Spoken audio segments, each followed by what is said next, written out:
This is the Owens Recovery Science Podcast. 3, 2, 1. Wait, hold on. I left my printout. Leaving that in.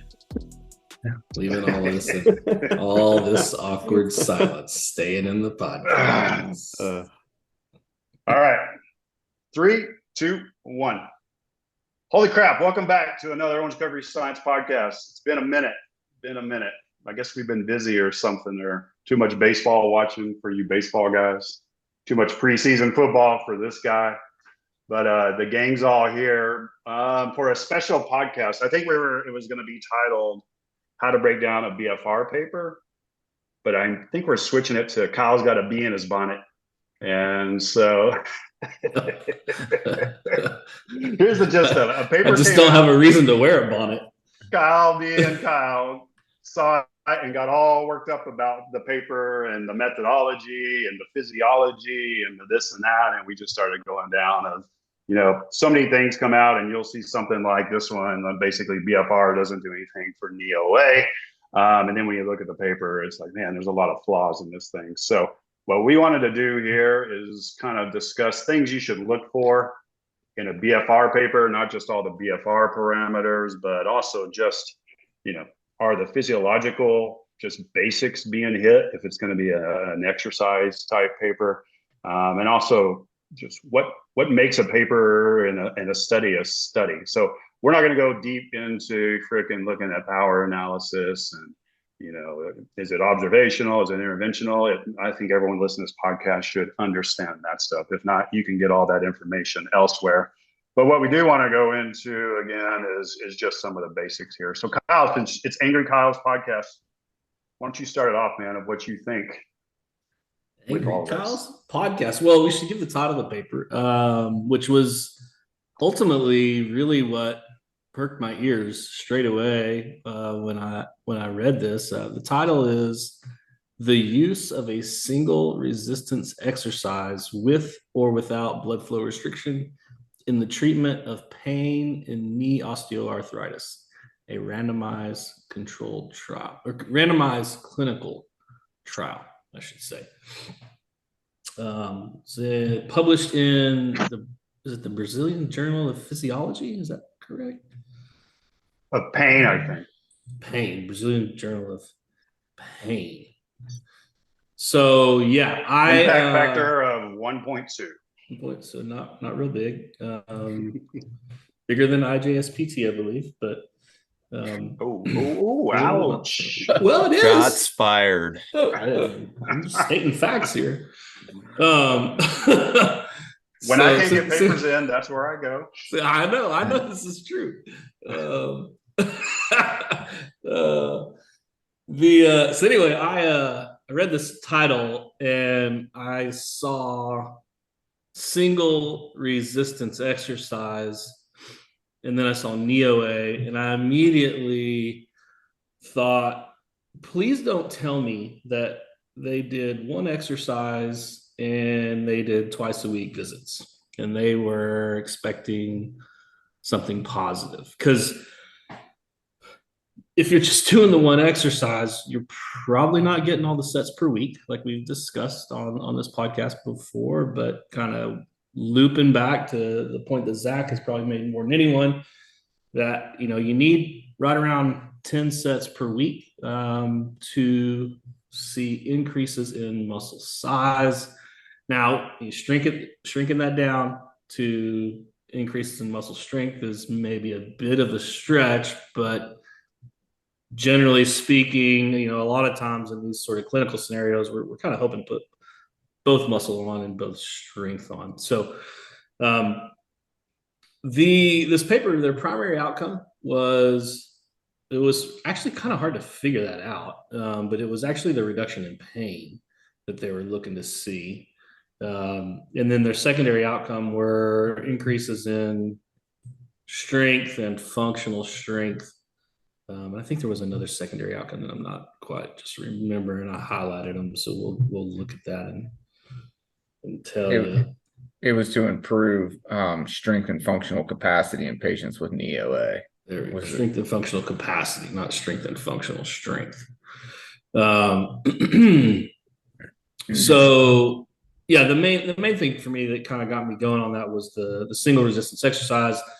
Started looking at the paper a little bit more closely, and other things kind of started to pop up. But it just kind of put this idea in my head of maybe it might be kind of fun to just talk about, well, how do we, there's so many papers that come out, and you can't read all of them, so how do you sort of maybe quickly look at something and decide, okay, this one's going in the garbage pile, maybe I'll grab this paper and I'll have it, and if for some reason I need to read it on down the road, I'll pick it up. But I in the end, I was actually kind of happy that I read this paper a little bit further, because I thought there were some good parts to it that we can discuss a little bit later. But I just thought there was a major flaw in that they used a single exercise for 3 sets on the whole, and they did it twice a week, and we're expecting some changes from that. So what do y'all think? What do you look for when you pick up a paper and you're just gonna try to start figuring out if you even want to read it? The title. Yeah, title. I was gonna say, you don't just read the abstract and take it at face value and go from there. Well, I don't know. I'm asking. What do you do? I mean, if you're asking me, I look at the title. Number one, is there any red flags? No. Then I go, all right, well, here's the abstract. I typically jump right to the results of the abstract and just kind of go, what did they find? Then I'll kind of look at, well, but I look at the abstract first pretty thoroughly. And from there, then I typically go to the methods usually, just to kind of look at the methods and, see if there's anything that sort of, piques an interest or makes me go, I don't know. This doesn't make a whole lot of sense. But that's me. What do y'all do? Well, I look to who the authors were, because now being in this so long and knowing so many people in this area, I have a pretty good idea of who I trust and who I don't trust, and not really recognizing these folks and then reading into it. They have done a little bit of BFR stuff before, but not a lot. And so I'm already like, okay, are these kind of BFR newbies? Because then I want to really look at what their BFR methods were. Did they do it right, as far as what we know that should have an effect? And then, like, we were discussing that paper on our call the other day, and we're going through it and want to breaking it down, and like, I'm not sure if I trust it. And the next thing I always look at is, if I can get it, who was the reviewer or the editor? And we saw on that one it was Jeremy. And it's like, okay, well, Jeremy's pretty sharp and he's pretty detail oriented, so he doesn't let things usually just slide through very easily. So that's a quick, like, okay, I can look at that and see what's going on. You guys? Yeah, I would say I would probably do something pretty similar. Obviously you're going to read the title because that's how you're going to find it. Scanning, whether that be through Google Scholar or like a PubMed search, whatever you're looking for, you're just scanning the title. From there, I'll kind of graze over the authors as well, see if I recognize anybody, and then go to the abstract. And if I find that it kind of looks like it may kind of fit what I'm looking for, or I want to look at it a little bit deeper, I'll pull the full text. One of the first things that I do when I get the full text is look at the purpose of the paper, because that will set you up or clue you in on what specifically they wanted to look at. And just quickly how to find that is typically almost always in the last paragraph of the introduction. A lot of times as well, they'll have the author's hypothesis is going to be right in that last paragraph of the introduction as well. So it's always good if the authors put their hypothesis in there. A lot of times they don't. I was just going to say, a lot of times they don't put it in there. A lot of times they don't, but it kind of, I'm sure we'll get into that a little bit later about, like, if you're setting up a p-value and you're going to statistically analyze this, you obviously have a hypothesis because you're testing the null hypothesis. So from there, like Kyle mentioned, pretty much right into the methods. Once I get to the methods, I look at what the groups were. Do we have a control group? What's a control group consist of? Were they training? Was it just a straight up control where we don't do anything? From there, the training parameters, are they matched, equated to some extent, volume matched, effort matched? And then on the BFR side of things, I look at specifically what pressures were used, how they determine that pressure. Was it just basically we're getting pressure one time and then we're applying that percentage of limb occlusion pressure throughout 8 weeks, 12 weeks of a training study? And then I'll look at the how they determine load as well. And then obviously, because that will go into the outcome measure that they're looking to see changes in. Was load reassessed throughout the training plan, or did they simply just do 20 or 30% 1RM for 12 weeks and kind of go from there? Yeah, I don't really have a lot to add on that. I mean, typically go about it the same way. Start with just looking for that hypothesis. Are they, stating up front what they're looking for after going through the abstract, and then getting into the methods, which typically leave a lot to be desired as far as what they report they did and how they set it up, and then, go from there and look at results and conclusions. So here's something I think we should discuss, which maybe doesn't get discussed enough. Is the trial registered? So this was obviously an interventional trial. It was a randomized trial that typically you would want to be registered on clinicaltrials.gov. And so if people don't know what clinicaltrials.gov is, it is where if you are doing a interventional study or any study where you randomize into 2 groups and you have an intervention, then you should register your trial. You don't have to, but most institutions require you to do it. Most IRBs, good IRBs, are going to want you to do it. And if you get a grant, if you get an NIH grant or our DoD grants, part of getting that grant is you have to register your trial. And so when you register your trial on clinicaltrials.gov, you have to put what your hypothesis is, what your methods are, and what your outcomes are. And one of the main reasons you register trials now is to show negative results, right? So if your results don't meet it and they're negative, lots of times people won't publish those trials or will fudge around what that says to try and show a positive result. It's much easier to get published with a positive result. This is a way where you can see the results of that trial if it was negative. I couldn't find this one on clinicaltrials.gov. So doesn't mean that they broke any laws. They might have not been required because it wasn't funded or it wasn't through their institution. But that's a way to try and get a hypothesis out of something here. Just as an aside here, what's crazy? I go through clinicaltrials.gov every so often just to see what people are doing out there nowadays. Whenever we were first registering some of our trials, it was like 1 page, like maybe a page is 10 trials typically, and I think we barely saw 10 trials in there. You know how many trials there are? And I went through to make sure there wasn't, like using weird terms for blood flow restriction. It wasn't actually BFR. What do you guys, how many guys do you think there are right now? Are there over 100? Mm-hmm. Yeah, I was going to say, I think it would be over 100 now. I don't know. So you're just doing the over? That's how you're well, let me go 99 in remembrance of Bob Barker. 177 trials. Wow. Right now with BFR. Isn't that nuts? That is. Let me see real quick. Let me just put in the search term for osteo. I was going to say, usually on. I had to put it all in a spreadsheet to be able to break it all down. There's a couple of double hits on here, but it looks like 20 something, because some of these they hit osteoarthritis with 2 terms in there, but over 20 osteoarthritis and BFR trials alone right now that are in there, which is pretty nuts. Yeah. Okay, so But it's pretty common on these papers when they publish them to list their trial registration number and stuff.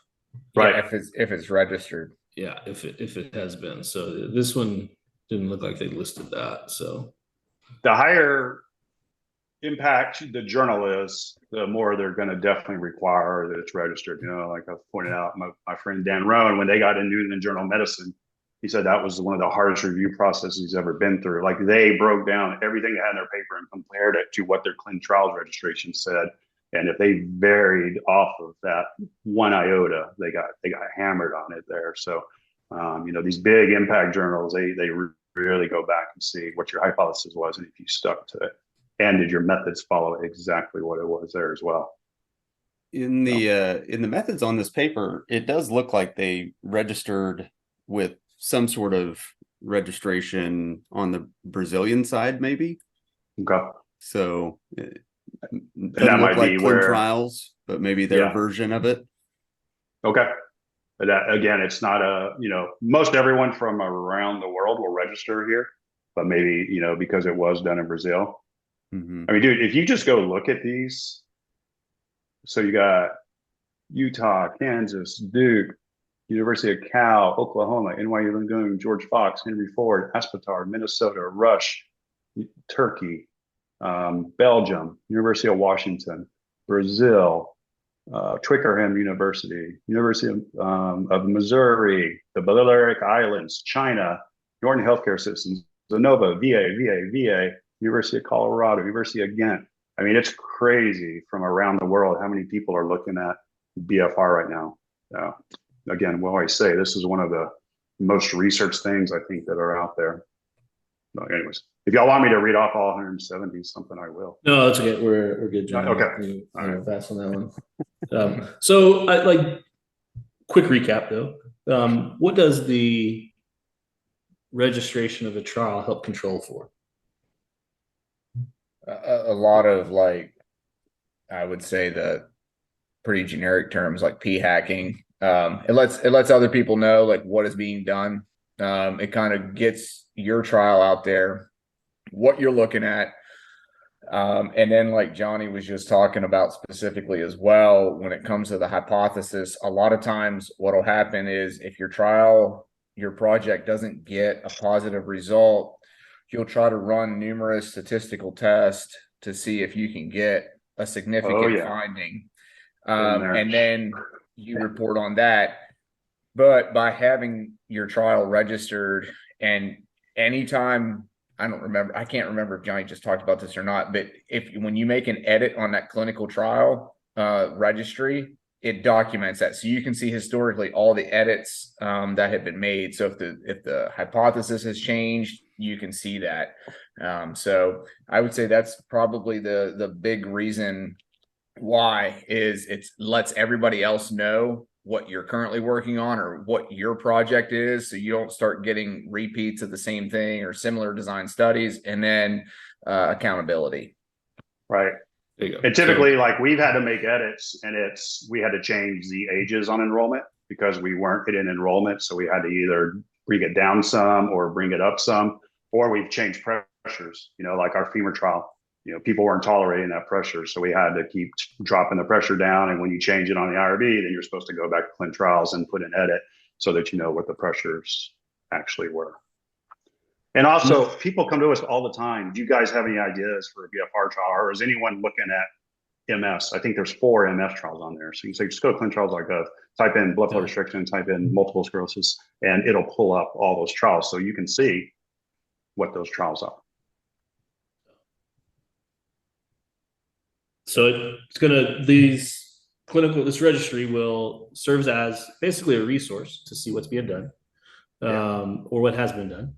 And then also as a means of improving the quality of research, because it's a lot harder to engage in kind of fraudulent behaviors and that sort of thing when you've already kind of put out there what you're doing. You can't just go back and change it.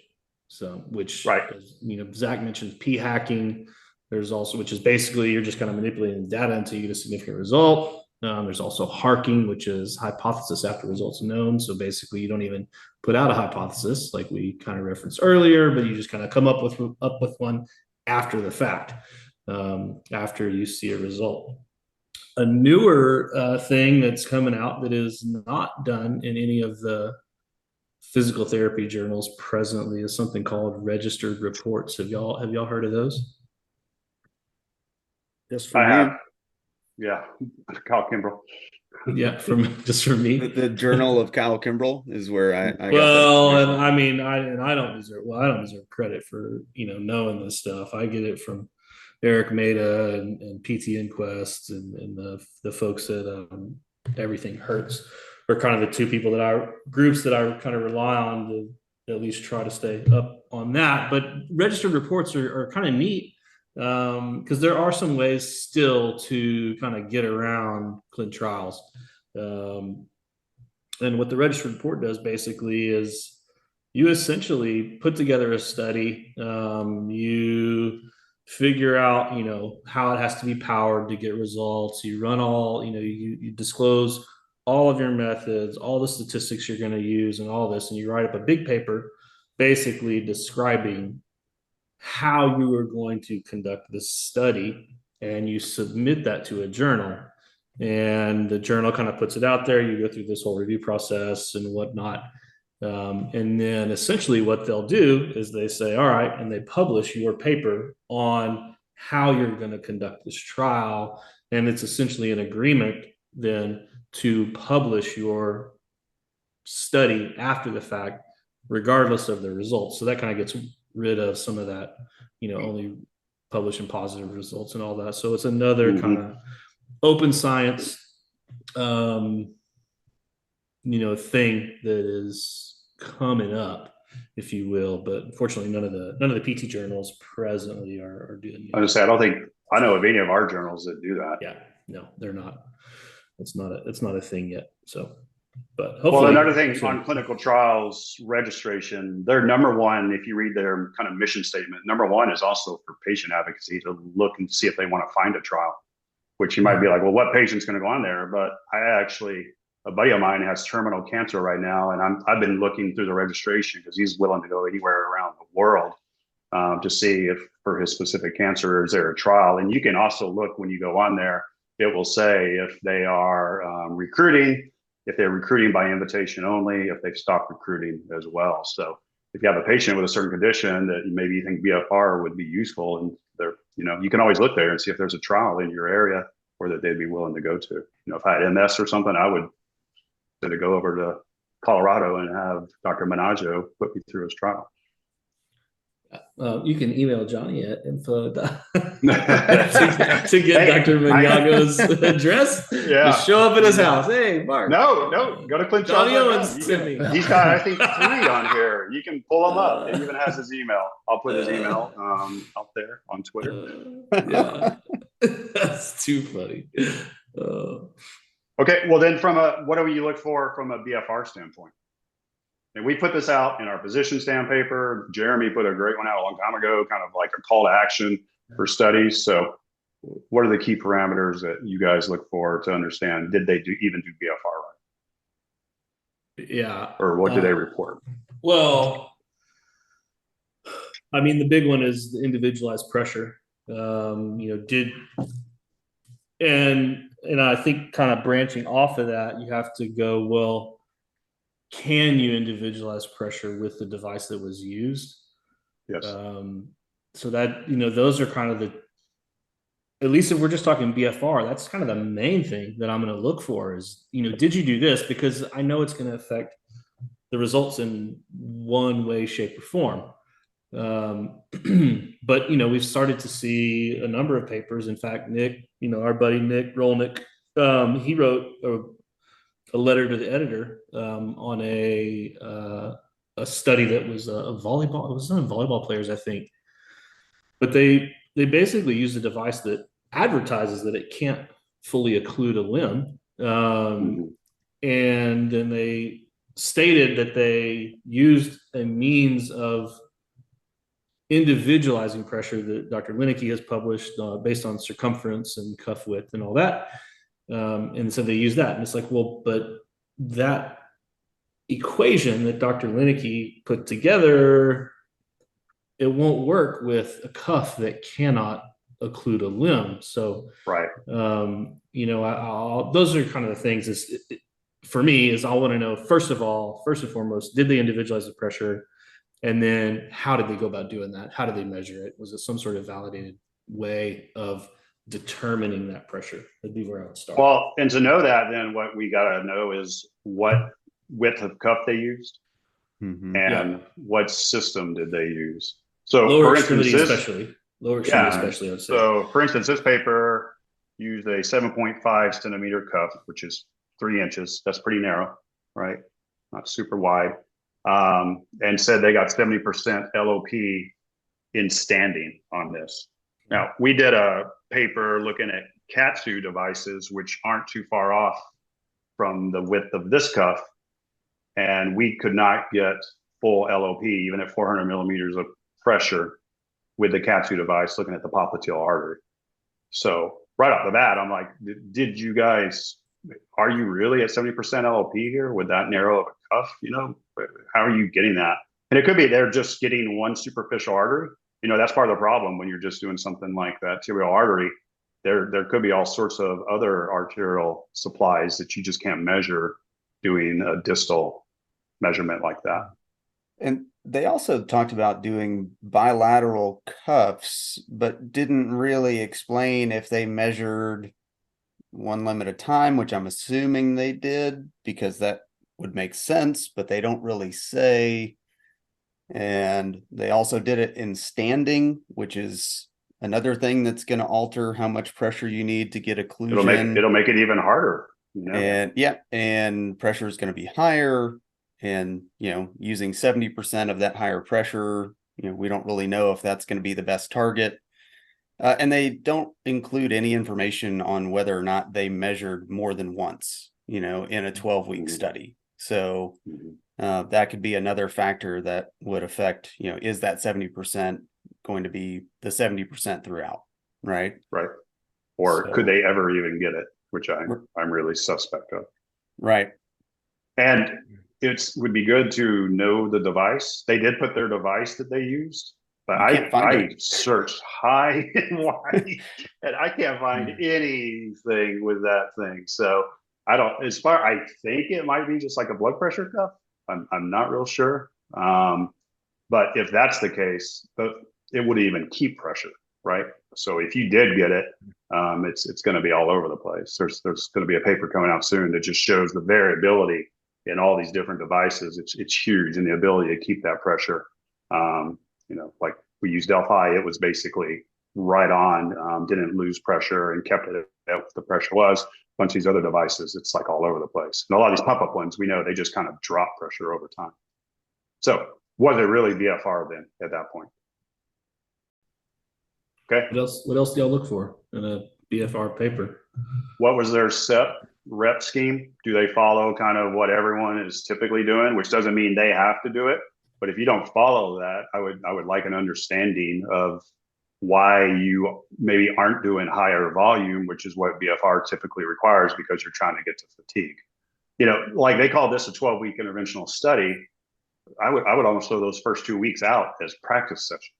Yeah, the first week they did they did one set of 15. Yeah, it's kind of junk, Yeah. Here's the thing, like to put this into perspective of anybody who goes to the gym, their entire 12-week protocol were like warm-up sets at the end of the day.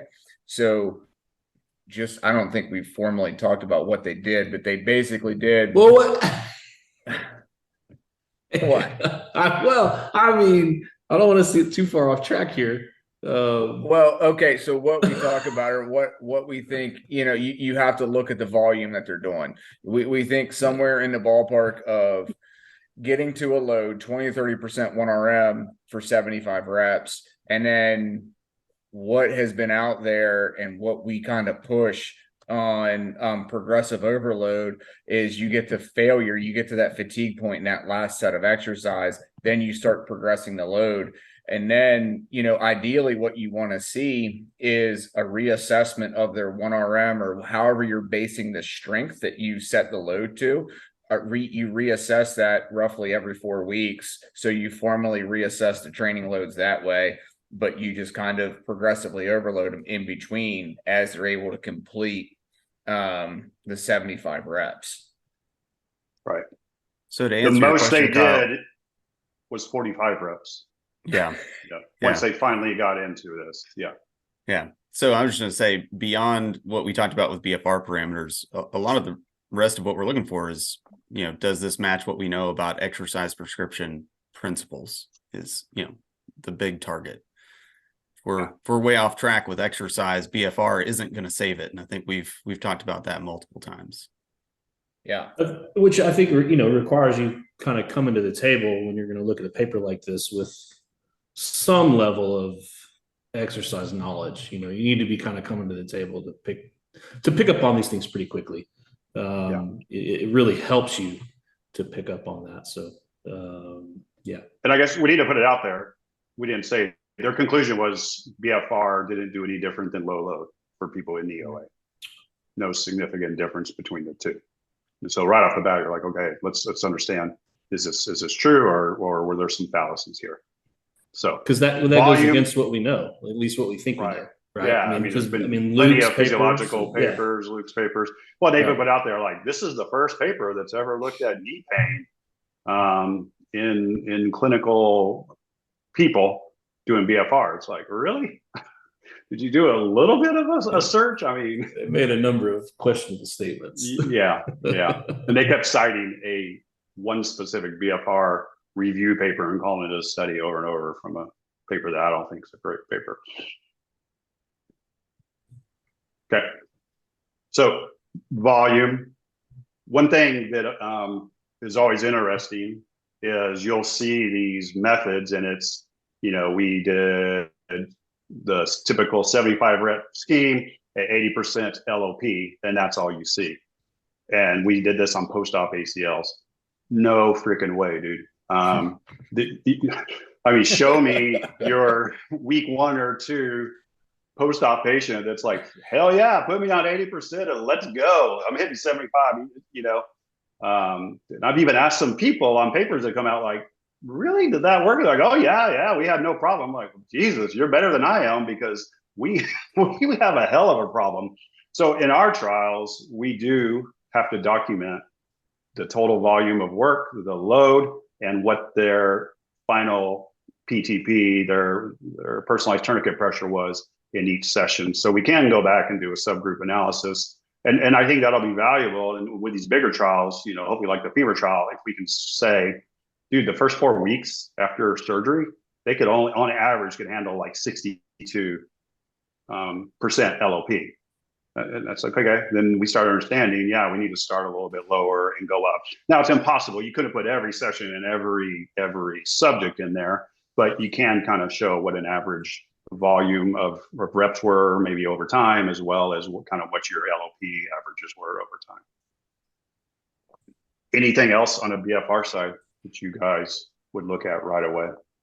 So tell us the width of the cuff, tell us your LOP, how you determined it, tell us what kind of device you used so we could understand, was it auto-regulated or non-auto-regulated, a pump-uppy thing versus an actual surgical grade tourniquet.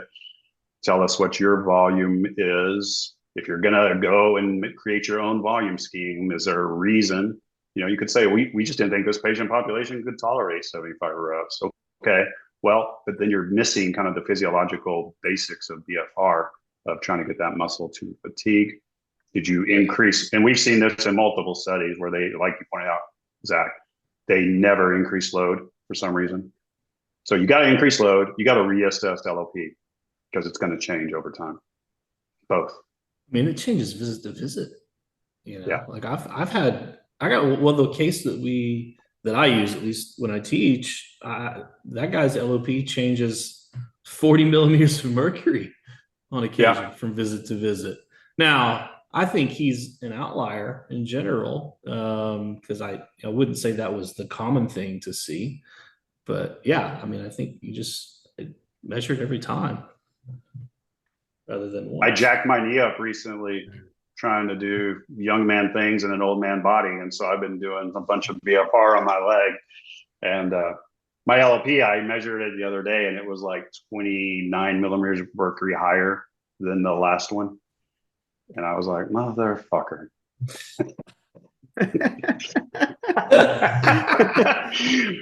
We're always hoping for that lower go number. higher? Yeah.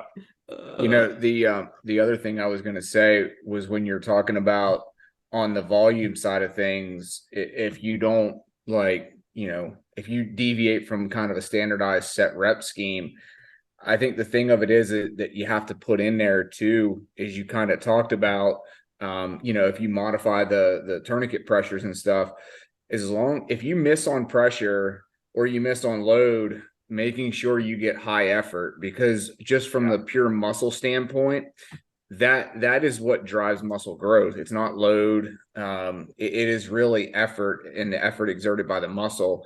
And so, you know, who knows, you know, you do 45 reps. Are you fatigued? I probably doubted it at 30% of your 1RM, versus like, you know, you get those people that just don't tolerate the pressure in the cuff, or you know, you can't really get to a load that you want, but you take that last set to the point of fatigue, and the muscle's going to respond at that point. It's exerted a pretty high effort at there, and we probably maximize what we're getting out of it. So yeah, I mean, I would love to see some of these studies, like Johnny already mentioned in what you're getting at, report on if anyone got to failure, you know, because I would suspect that a lot of the BFR conditions that we read about in these papers, people were broken the hell off and got to failure, where the comparison group did not. And, yeah, you know, it'd be nice to know that. I mean, that's some of the studies. I don't know that I fully trust that they did what they said they did, which is why we're having this conversation, because, you know, for somebody to do 30% 1-rep max at 80% LOP when they're relatively, you know, unfamiliar with exercise, good freaking luck. Yeah. Getting through a volume of reps that we know that they're trying to target. So. And to be fair, there are a number of papers that are BFR papers that have done that.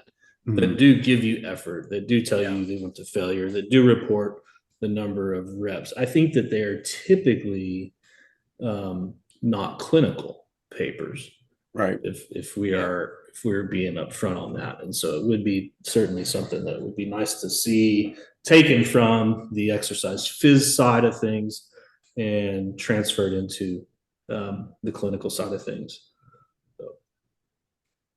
Then another big piece is, how are you measuring what you want to measure?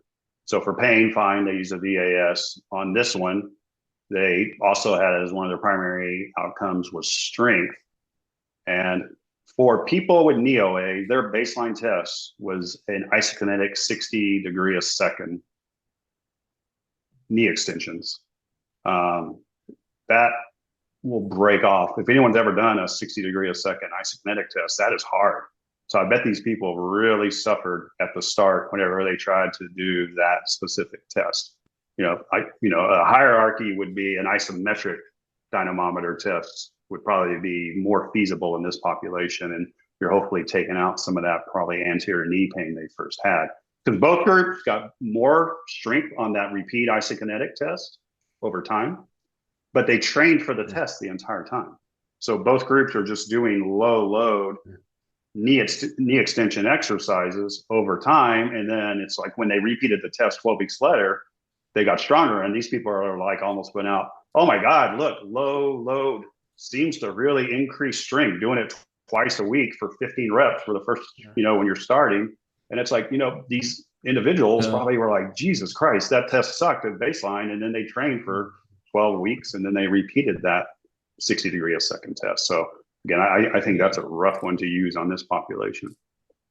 Yeah, well, I would raise serious issue with the claim that these people's strength actually, like their muscles' ability to produce force actually changed. It's pain. It's pain. They did a bunch of low load exercise. Yeah. They settled their pain down, and Yeah. now your knee doesn't hurt as much, and you can produce more force. Like it, we don't have anything from their methods that would suggest that they did anything that would even physiological closely yeah, represent something that would create adaptation in muscles. So right. It broke the laws of physiology, but then they're reporting like, wow, check out these strength gains we made. And it's like, yeah. no, you used a painful test and adapted them. And they did show their pain was better after 12 weeks. So hell yeah, they're probably going to do better on that. Which is kind of wild too, if you think about it, because their primary outcome was pain. Like this, they're telling us up front, this is the thing that we're trying to create change in. And then their secondary outcome, which is strength, which is where you start getting into these potential for false positives and things. And so it's like, why? I don't understand why they even went down that road. They should have said, wow, this is really cool. Like we just showed that low load exercise, just twice a week is all you got to do, can settle people's pain down. And then gone from there. Like that would have been a perfectly fine thing, in my opinion, to claim for this study, and it would have been perfectly appropriate. There's just all the other stuff that how they tried to tie it to strength, which I was like, I don't think you can tie this to strength increases. But. Well, then they spent a paragraph explaining that it's probably just placebo for both these interventions. Yeah, that's the other piece is like, there's definitely a strong possibility that it's all placebo and just kind of regression to the mean stuff here. So, yeah. Yeah, I mean, I think if you look at their even the strength changes, they hit on that. Like there was these increases. I mean, in the grand scheme of things, in the reality of things, they're not that impressive. The people, when they put up their relative strength, like kilograms of force divided by kilograms of body weight, started at 0.37. And they were their 1 RM was 28 kilograms, and then it went up to roughly 42. You're just kind of guessing. That's the other thing that sucks about these like papers like this. It just throw a bar graph that don't give you absolute numbers, so you can actually look and see what was the percentage change. You're just trying to eyeball it, but over 12 weeks, I mean, it comes out to like a 40% change, which you look at it and you're like, oh man, like that's not too shabby, but that's 3 months of work. And I can tell you, in an untrained population, when you do a little bit of anything, you're going to get a response. And so I would anticipate a little bit more of a robust response within 6 weeks compared to the 12 weeks. But yeah, they still are their 1 RM strength and their is still under their body weight, even at the end of 12 weeks. So they're not really close to what you would ideally look at with like a normalized value. Agreed. My main favorite line in this one was, it should be noted that the main advantage attributed to BFR is to be an effective clinical intervention used to increase strength in healthy individuals. So BFR is a clinical intervention that we know that its main reason is to help healthy individuals get stronger. No, I'm not sure about that statement there either. Yeah, maybe it was just lost in translation. Well, somebody, y'all brought up something that I feel like we missed out on when we were discussing what we look for with BFR, which is the sham protocol, or the potential for a placebo type effect, which is something that we have a discussion on pretty frequently. And, this one didn't really show much of a difference between groups. So wouldn't think it would be a, BFR placebo kind of, potential there. But I do like the option for something other than BFR to be the placebo, like I think we've discussed the nocebo trials. Jamie's trial, with his ultrasound, yeah. So, I mean, that's a third arm, so it makes it harder. But but that's definitely great to see. And let's talk about what a BFR sham typically is. And that's why everyone's like, well, was this a blinded study? It's like, dude, how are you going to blind this? Like, really? I mean, I think I know. Falling off. Yeah. So typically people will use 20 millimeters of mercury as a sham protocol.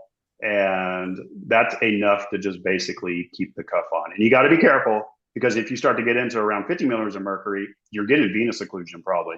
So then it is an actual intervention. So it's enough that it barely can keep the cuff on. And they're like, well, we turned the machine around so they couldn't see the number. It's like, no, I think they knew, especially if they're in the clinic and these other people are doing this and the cuff is on there. So, but that is the sham intervention that we see. I never bother with it. There's some trials I'm involved with where they're doing the sham, and it was because we just had to say, fine, teach them how to put it at 20 millimeters of mercury on the system.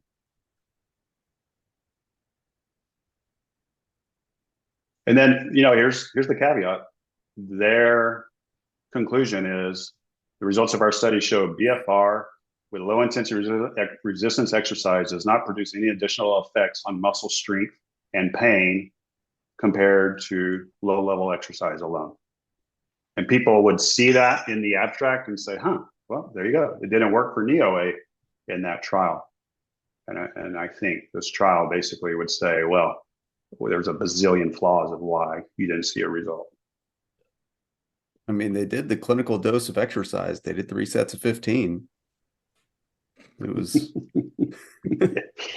I think it's 3 sets of 10. Isn't that what they teach in PT school? That's the clinical dose. Then they went over and above. Yeah. We did. There's at least one thing that we haven't kind of chatted on yet with regard to this paper specifically that Zach started to mention, and I pumped the brakes on him because I wanted us to kind of stick to BFR right then. But in terms of just kind of looking at methods and picking things apart, I mean, those methods should, I'd say, reasonably follow what you might anticipate doing clinically. And so, Zach, you want to kind of elaborate on that and what I'm referring to here? Yeah, I mean, I think like if you look at their set rep scheme, that's honestly about a warm up for anybody who actually goes to the gym. And so, they did, Johnny mentioned it. The first week was just 1 set of 15. I mean, I couldn't imagine bringing someone in the clinic, collecting a copay, put them on the leg extension machine. Okay, just do 15 reps here. All right, we'll see you again on Thursday. We're going to do the same thing Thursday. And then next week, what we're going to do when you come in is we're going to put you on the leg extension machine. We're going to do 2 sets of 15. You better be doing a bunch of massage and everything else to make them want to be there. Yeah, and needling. By the third week, we're finally going to do our 3 sets of 15 at 30% 1 RM. Here's the thing. I mean, like I said, you go to the gym, those are warm-up sets. In fact, like people typically are going to do more in a warm-up than what these people did for 10 to 12 weeks. So yeah, it's nowhere close to what is needing to be done, especially when you don't report on the effort that was exerted. So how close were these people to the point of fatigue? Yeah, that's actually just thought there. My warm up is 4 sets of failure at 80% 1 RM. Just so you guys know. Then I bump it to 90 to 100 for my actual workout. Yeah, that's why my knee hurts. That's where we have that problem with the subjectivity of failure. Yeah, exactly. So that wasn't what I was talking about, Zach, which is even funnier to me. I thought for sure you were going bilateral. The fact that they exercise bilateral for a unilateral condition. Expected unilateral changes. So there's that issue as well. And just a prelude to that, some of the things like people ask during a course or whenever you talk to them about BFR, they're like, well, can you do this bilaterally? And sure, like you can certainly do it bilaterally. I have access to do it bilaterally. We have 2 units in the clinic. So the issue is not units and the feasibility of doing bilaterally. What you have to understand is if you're going to train, if you have a good leg and a bad leg, so to speak, what's the point in doing it bilaterally? Because the good leg is going to be underdosed if you're dosing it to the bad leg, so to speak. And then ultimately what's going to happen is once you start to get to the point of fatigue or that bad leg starts to tire out a little bit, the good leg's just taking over. And so, if you're going to do things bilaterally, whether you're using BFR or not, you have to train the legs unilaterally. 70% 1RM on a good leg is going to be completely different than 70% 1RM on a leg coming off a total knee, on a leg coming off an ACL reconstruction, what have you. But that's what, Luke's ACL paper, they did BFR on the involved limb, and then they did non-BFR. They trained bilaterally, unilaterally, exactly like that. It's what you have to do. So because we didn't really state super clearly exactly what they did here, but they basically they did BFR on both legs, but they trained at a 30% rep max of a bilateral number. So you've got, who knows what type of work the involved limb is actually doing is a problem here. Yeah. So I'd love to have a force output on each leg to see what the actual output was. I bet you the good leg was really taken over. It's just like, I made a comment the other day, I think it was at USC, where, just a demo exercise, we had somebody do squats with, a cuff on one leg. And I'm like, now we're having this done here to kind of show just kind of what you're doing. But I would tell you clinically, I've never once done bodyweight squats with a cuff on one leg. It just doesn't make any sense at all. Because the leg's gonna get tired. You're gonna offload it. There's never mind. It'll be a real ugly squat. Real ugly squat. So any kind of bilateral exercise clinically, I just start going, well, are we still doing rehab here, or are we actually doing performance? Because if you're doing bilat, to me, that basically means the capacity is the same on both sides, which I start thinking, well, maybe this person needs to be pushed off to a different professional at that point. Yeah. That's doing that for a movement pattern. And you don't need to be putting loads and BFR cuffs on it. If you want to train a squat, but that's not the way you need to do it in the clinic. Right. At least from a strength and hypertrophy standpoint. Yep.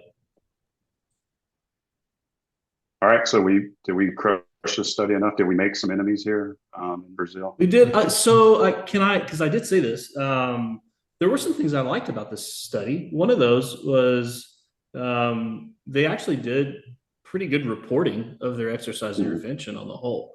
And part of that had to do with they followed the consort guidelines, which I'm not real familiar with those. I know I kind of put in our little agenda, the tidier and the CERT guidelines. Consort's another one of those, just like a standard way of reporting the interventions that are done. And so I was like, I think part of our ability to pick this study apart like we are has to do with the fact that they actually followed some guidelines in terms of how they reported their methods. So I actually really appreciated that about this study. And I don't ever like to just trash something. They also did try to progress some loading throughout the study. They did reassess rep maxes frequently. Yeah. That was good. Even though they still underdosed the volume at the new weight, it was at least done in a somewhat progressive manner throughout the study. Yeah, for sure. And they reported LOP, and that's good. They reported cuff width. They reported the system they use, even though we have no idea where the hell that thing is or came from. Yeah. But then you look at it, LOP probably wasn't really there, and your design just kind of failed after that. And they use good measurements. I mean, they got a Biodex. They're doing. I don't know why they wouldn't just do an isometric instead of an isokinetic, but yeah, I would love to. Somewhat they never report that, and you can't in studies. But the coefficient of variance on those baseline measures at 60 degrees of seconds were probably just all over the place. So how valid even are those things? We, like in our ACL trial that's going on at the base right now, they have to hit within, we have a threshold of coefficient of variance that they report in the red cap. And if it is above it, that test isn't valid. They have to repeat the test and get their CVs within line. So we're not going to report that. We'll probably have a blurb that that's what we made them get within that limits. But you never see that reported that they were really looking at that on those tests. All right, Angry Kyle, what else? Did we hit it all? I mean, I think we kind of covered all of it. So if we recap everything, the way we look at a paper, just kind of quickly to decide if we care to give it more thought, would be title, then maybe kind of skim the results to see if they're divergent from anything that we feel like we understand. Abstract, and then from there really we would start kind of picking apart the methods and looking for some specific things with regard to BFR, whether or not they use individualized pressure. Can the cuff reasonably do that? Did they tell us how they determine pressure? Did they reassess pressure? Then how did they figure up loads? Did they progress loads? Did they report effort? That kind of thing. Look at the authors. Do you recognize any of those names? Which we have probably a better ability to do that than a lot of our listeners might, at least at this point. Hopefully at some point it kind of evens out, but you can look at the journal too. Is it a journal that we know? It doesn't mean like you got to be in a reputable journal to have a good study, but it definitely helps increase the likelihood of that. Probably. Was the trial registered on clin trials, that kind of thing? Did I miss anything? Did we just adhere to basic exercise kind of guidelines and rehab? Is it breaking the laws of physiology? Is it breaking the laws of physiology? Which unfortunately it seems like this paper might have been. Low load exercises is like, they might have been hoping to. They might have been hoping I won this time, bitches. Twice a week, 45 reps at 30% 1 RM. I can make everything better. That's too funny. All right, man. Well, I think we nailed it all there. Hopefully, when people start looking at these BFR studies, there's, one way to get published now is inflammatory titles. We've seen that. BFR does not work for. So look a little bit deeper into the way they did these things and understanding the physiology. What Zach's saying with the 10 sets a week, that's pretty, I adhere to that now with everything. So cool. Well, that was maybe our quickest podcast ever. This is the kickoff to many more to come. We have a ton of papers to start going through and some guests that we're finally reaching back out to. So we're going to have quite a few more good ones coming out now. I've got some papers that I'm pretty interested in for us to go over. And other than that, I think peace, we're out. Cheers. Thanks, fellas. All right. Talk soon. See ya. See ya. Yep. Thanks for listening to the Owens Recovery Science Podcast. Owens Recovery Science is a single source for PTs, OTs, ATCs, DCs, MDs, and other medical professionals seeking certification in personalized blood flow restriction rehabilitation training.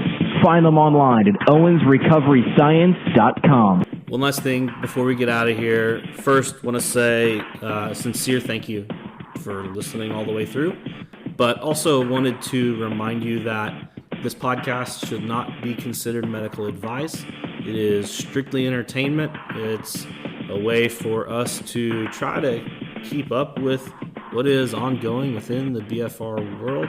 If you require some sort of medical attention, medical advice, please seek that from a licensed individual within your state.